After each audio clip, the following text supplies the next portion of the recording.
آج کل فحش ویڈیوز لیک کرنے کا بہت زیادہ رجحان ہوتا جا رہا ہے. بعض فحش قسم کے مرد اور عورتیں خود بھی اپنی ویڈیو لیک کرتے ہیں مشہور ہونے کے لیے.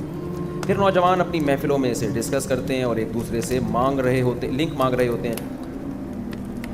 کیا جس طرح ویڈیو لیک کرنے والے مجرم ہیں اسی طرح ان ویڈیوز کو پھیلانے والے اور ان پر بلا وجہ ڈسکشن کرنے والے بھی مجرم ہیں؟ برائے مہربانی بتائیں. یہ برائی عام ہوتی جا رہی ہے. اس پر میں پہلے کئی بار بیان کر چکا ہوں. قرآن مجید میں اللہ تعالیٰ نے تجسس سے منع کیا ہے, ٹوہ میں لگنے سے منع کیا ہے. اور قرآن و سنت میں اگر کسی کے گناہ پر آپ مطلع ہو گئے تو اس پہ پردہ ڈالنے کا حکم دیا گیا ہے. اس کو نمایاں کرنے اور پھیلانے کی آپ کو شریعت میں اجازت نہیں ہے. دیکھو, دو قسم کے گناہ گار ہوتے ہیں, ایک وہ جو چھپ کے کر رہا ہے اور ایک وہ جو ساری دنیا کو دکھا رہا ہے, بتا رہا ہے. جو ساری دنیا کو دکھا کے گناہ کر رہا ہے وہ تو اپنے گناہ کو خود ہی اس نے ظاہر کر دیا نا. اس کو برا بلا کہا جائے گا, اس پہ لان تان کی جائے گی, اس کو بدنام بھی کیا جائے گا, کیونکہ وہ اپنی عزت خود ہی نہیں کروا رہا تو دوسرے کیوں اس کی عزت کریں. کھلے عام گناہ کر رہے ہوتے ہیں بعض لوگ. ایک وہ ہے جو بند کمرے میں کسی ہوٹل میں کہیں چھپ کے کوئی برائی کر رہا ہے, زنا کر رہا ہے, فحش ویڈیوز دیکھ رہا ہے, یا کوئی بھی جرم کر رہا ہے. تو یہ جرم ہے, جرم کو کبھی بھی اس کی تعریف نہیں کی جائے گی. ان الذین یکسبون الاثم سیجزون بما كانوا یقترفون. اللہ کہتے ہیں جو بھی جرم کر رہا ہے نا ان قریب اس کو اس کی سزا ملے گی, چاہے بند کمرے میں کر رہا ہو یا کھلے عام کر رہا ہو, اللہ نہیں چھوڑے گا. لیکن خوب سمجھ لو, جو بند کمرے میں گناہ کر رہا ہے وہ بھی گناہ گار ہے. لیکن اگر وہ بند کمرے میں کر رہا ہے, وہ چھپانا چاہتا ہے نا اپنے اس جرم کو, وہ نہیں آپ نے خفیہ کیمرہ لگا کے اس کے گناہ کو ایکسپوز کر دیا,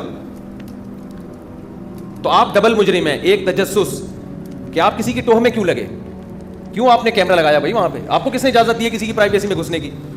نمبر دو, شریعت نے حکم دیا تھا جو گناہ کو چھپانے کی کوشش کر رہا ہے تو تم بھی اس کے گناہ پہ پردہ ڈالو. آپ نے وہ پردہ اٹھایا کیوں؟ تو اس پہ قسم اٹھائی جا سکتی ہے کہ جو چھپ کے گناہ کر رہا ہے وہ گناہ گار, جو اس کی ٹوہ میں لگا رہا ہے وہ اس سے زیادہ بڑا گناہ گار, اور جو اس کے گناہ کو لوگوں کے سامنے شیئر کر رہا ہے, پھیلا رہا ہے, وہ اس سے بھی بڑا گناہ گار ہے. عین ممکن ہے جس نے چھپ کے گناہ کیا توبہ کرے اس کی بخشش ہو جائے, لیکن جس نے اس گناہ کو پھیلایا ہے اس بات کا زیادہ امکان ہے کہ اس کی بخشش نہ ہو. میں حیران ہوتا ہوں کہ یار خفیہ ویڈیوز لیک ہوتی ہیں, جس کی ویڈیو لیک ہوئی ہے اس کو تو گالیاں دی جا رہی ہوتی ہیں, جو ویڈیو لیک کر رہا ہے اسے کوئی ایک لفظ بھی برا بھلا کہنے کے لیے تیار نہیں ہوتا. بھائی اس سے بڑا مجرم تو یہ ہے.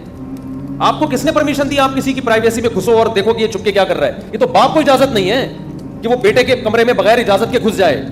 اگر آپ کو خطرہ ہے نا کہ آپ کا بیٹا بند کمرے میں فحش ویڈیو دیکھتا ہے تو آپ بیٹے کو بتا دیں کہ بیٹا اندر سے کنڈی لگانے کی آپ کو اجازت نہیں ہے. تو پہلے اطلاع دے دیں کہ میں اچانک آؤں گا, پھر آپ جا سکتے ہیں. آپ اس کو بتا دیں کہ تم کمرے میں کیا دیکھتے ہو, میں چیک کروں گا, میں ہسٹری چیک کروں گا, تو بتا دیں پھر صحیح ہے. اور یہ کام بھی صرف باپ کرے گا, ہر ایک کو اس کی اجازت نہیں ہے.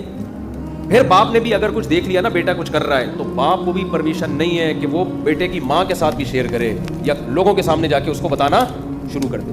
تو اس لیے کوئی بھی چھپ کے گناہ کر رہا ہے, گناہ پہ تو سزا ملے گی اللہ کی طرف سے, اس گناہ کو اپریشیٹ نہیں کیا جائے گا. وَذَرُوا ظَاهِرَ الْإِثْمِ وَبَاطِنَهُ. اللہ کہتے ہیں ظاہری گناہوں کو بھی چھوڑو, چھپے ہوئے گناہوں کو بھی چھوڑو. لیکن آپ کو نہ تجسس کی اجازت ہے خفیہ کیمرے لگانے کی, اور نہ آپ اگر مطلع ہو گئے تو اس برائی کو لوگوں کے سامنے پھیلانے کی اجازت ہے, اور نہ لنک مانگنے کی اجازت. یار وہ سنا ہے نئی ویڈیو فلانی کی آئی ہے یا فلانے کی آئی ہے, بتاؤ کہاں ہے, تو سمجھ لو کہ آپ اپنے گناہ کو, اپنے اللہ کو یہ اجازت دے رہے ہو گویا کہ اللہ اب میرا بھی کوئی ایسا جرم ہونا تو لوگوں کو بتا دے.